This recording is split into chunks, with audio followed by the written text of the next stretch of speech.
Kwanza nimshukuru Mwenyezi Mungu, tumeweza kusafiri salama kutoka Mwanza na tumefika salama Dodoma.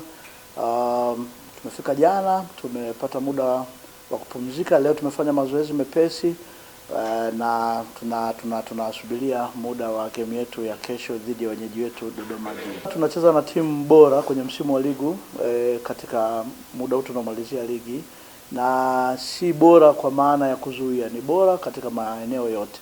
Wako vizuri kwenye eneo la kuzuia, wako vizuri kwenye eneo la kiungo, pia wako vizuri kwenye eneo la kushambulia kwa maana kutengeneza nafasi na kuzitumia. Na hata ukiangalia nafasi waliopo inaonyesha ubora wao. Sisi kwa upande wetu tuko kwenye mazingira magumu ya kupambana kutoshuka daraja, na tunajua tunacheza na timu ngumu kiasi gani, yenye ubora wa kiufundi na kimbinu kiasi gani. Vijana wako vizuri, tumesafiri, tuko vizuri kama nilivyosema. Kikubwa tutajimarisha katika maeneo yote kuona ubora wenzetu tutapambana nao vipi ili kuweza kucheza kwenye kiwango kilicho bora na kutafuta ushindi.